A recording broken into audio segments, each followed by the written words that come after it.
Morning, dear students. Today we will start nationalism in India.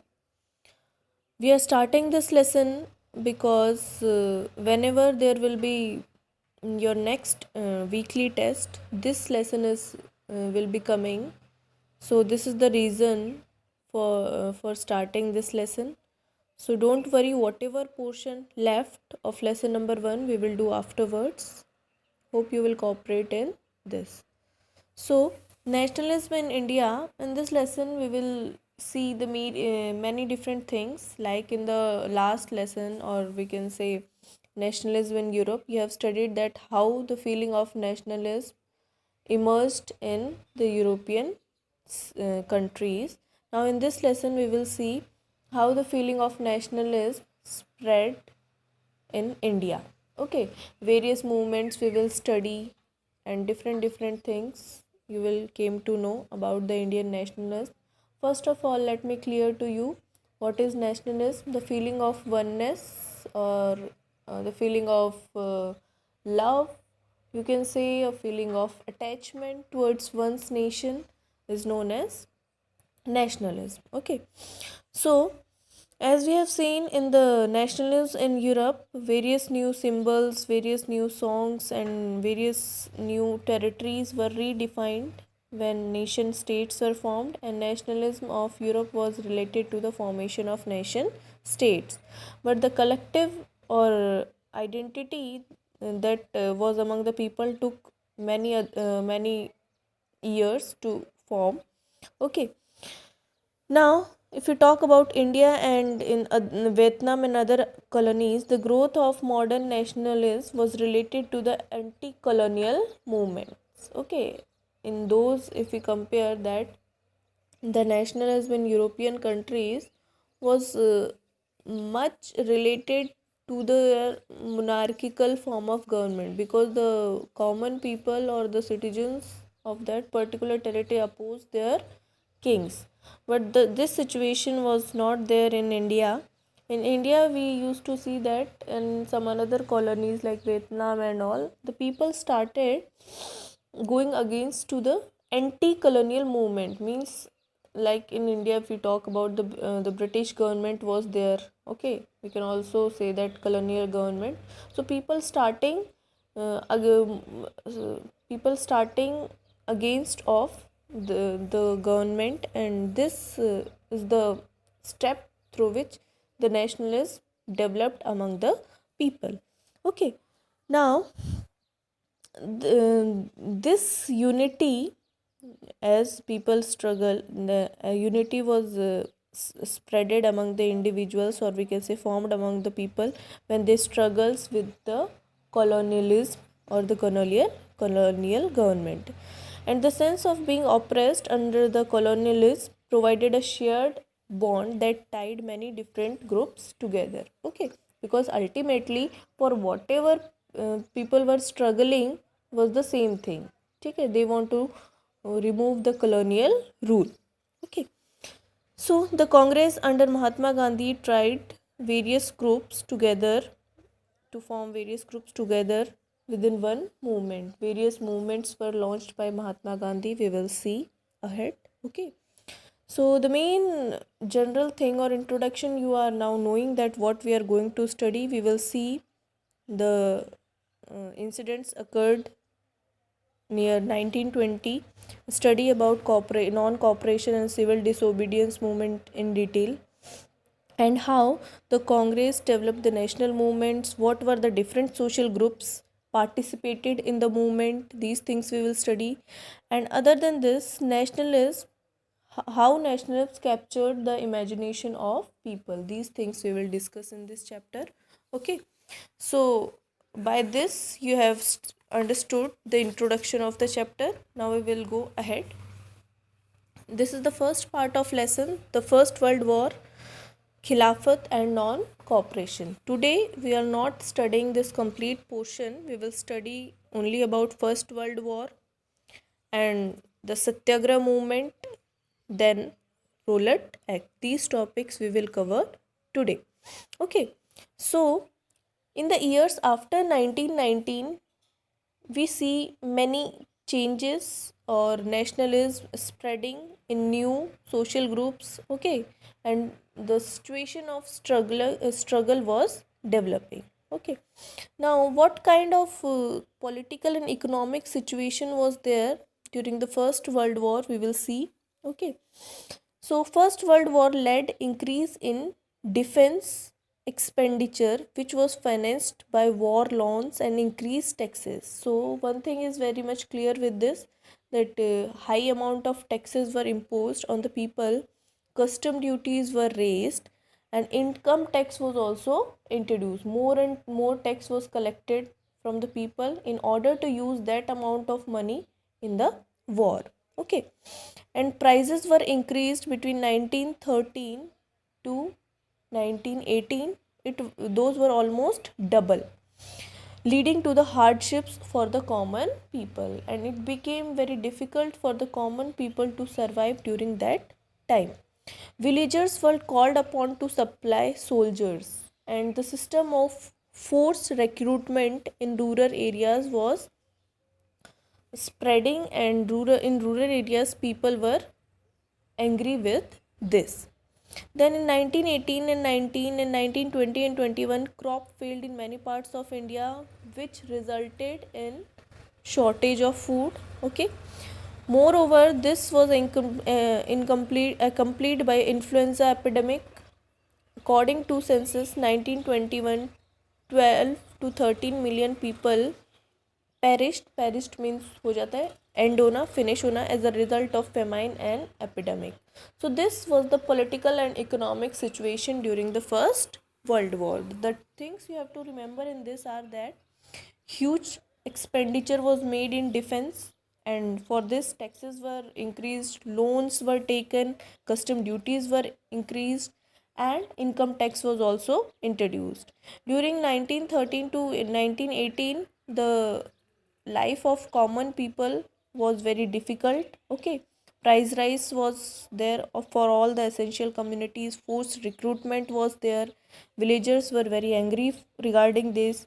And from 1918 to 1919 and 1920 to 21, due to the crop failure, there was acute shortage of food, and which was accompanied by the influenza epidemic, which resulted in 12 to 13 million people's death, okay. This is the situation.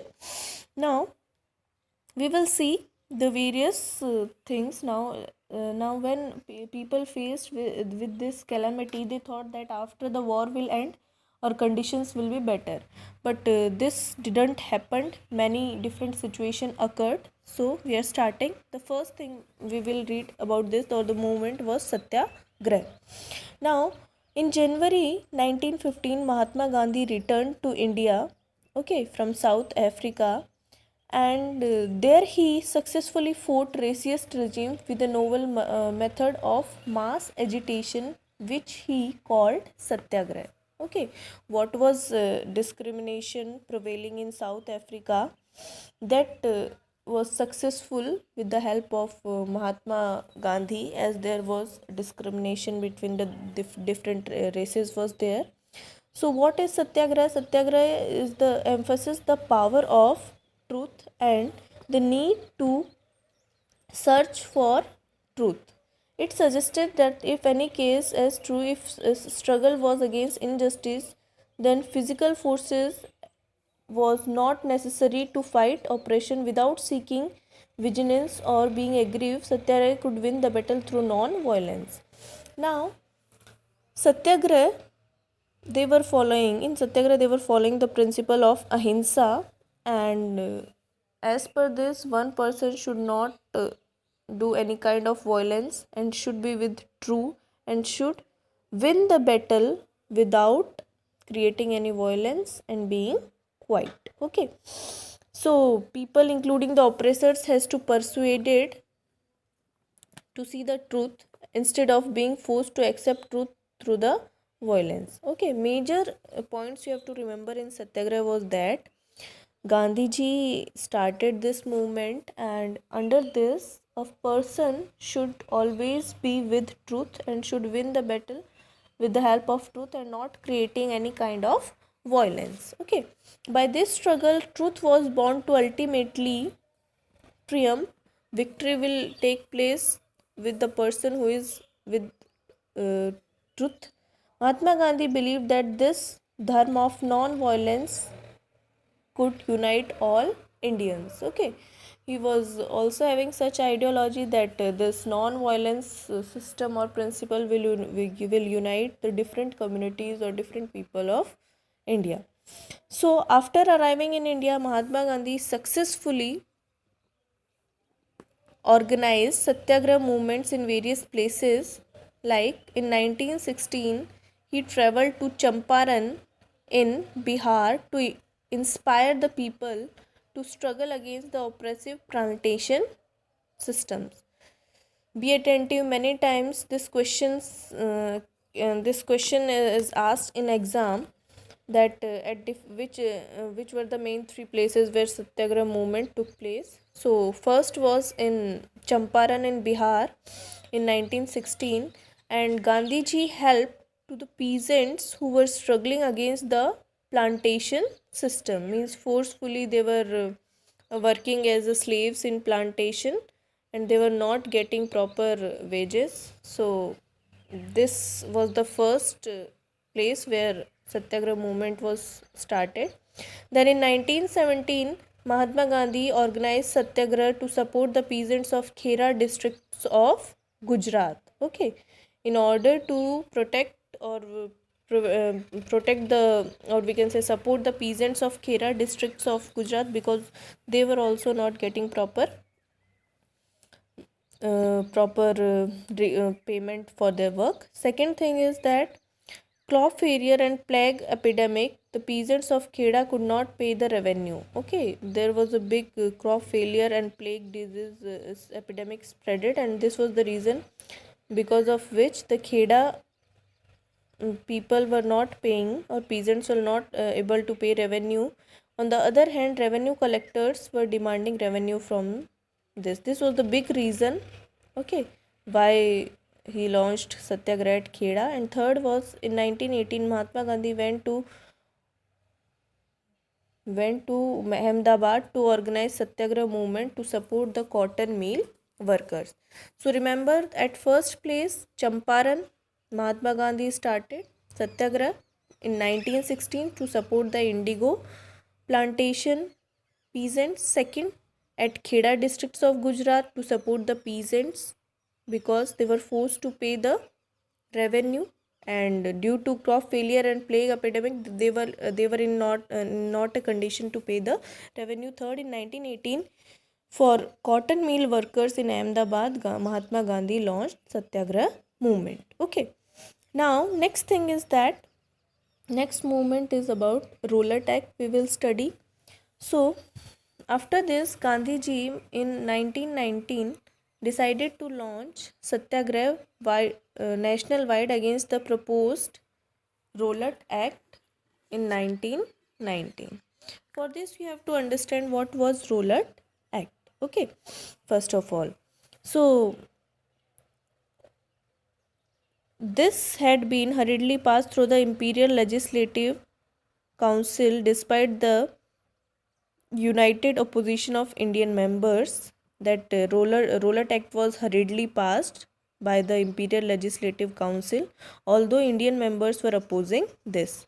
As per this, the government was having enormous powers to repress political activities and allowed detention of political prisoners without trial for 2 years. कहने का मतलब है, अगर कोई भी किसी भी तरह की पॉलिटिकल एक्टिविटीज़ में पार्टिसिपेट करता है, ठीक है, तो उनको सीधा प्रिजन में डाल दिया जाएगा 2 साल के लिए बिना किसी मुकदमे के या उसके सुनवाई के. ठीक है, this act was passed. Mahatma Gandhi wanted non-violent civil disobedience against such unjust laws which could start with a hartal on which would start on a hartal on 6th April.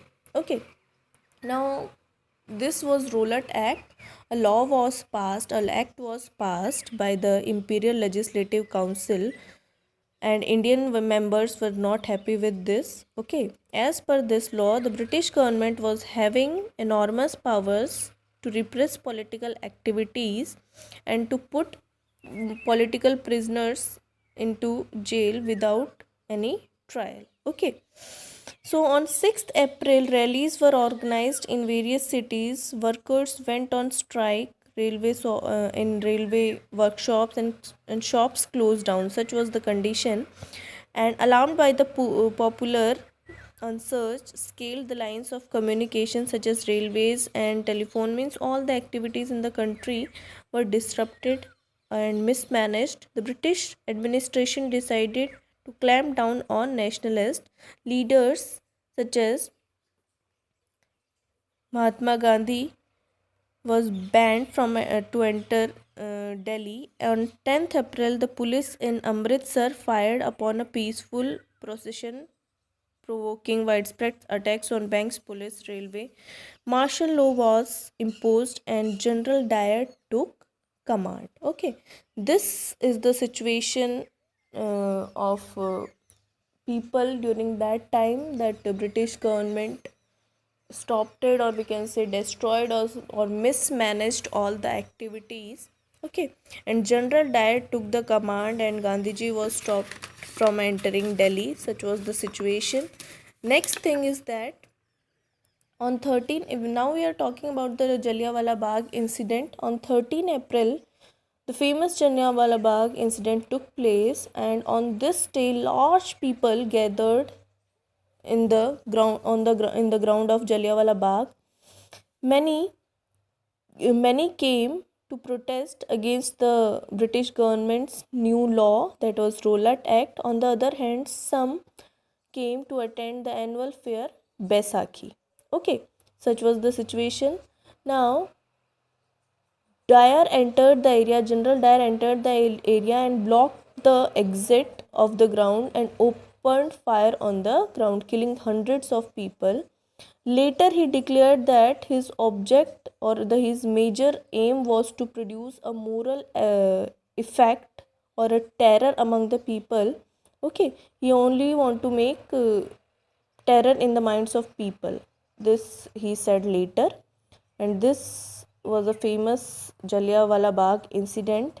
And as the news of Jallianwala Bagh spread, जब ये news spread हुई आगे चल के, crowds took to the streets in many North Indian towns. There were strikes, clashes with the police. These things now we are studying the, we can say, consequences of Jallianwala Bagh incident. So strikes and clashes with police and attacks on government buildings was there. The government responded with brutal repression, seeking to humiliate and terrorize people, and British government also in turn humiliated in the Indian peoples, terrorized them. Satyagrahis were forced to rub their nose on grounds, okay, and crawl on the streets, do salam to all the sahibs. People forged villages, okay, and some places villages were bombed. Seeing violence spread, Mahatma Gandhi called off the movement. Okay, so this was the condition. Now you have to make notes from the topic. Okay, the questions I will provide to you. Read the topic here. Hope you will understand all the things. Thank you.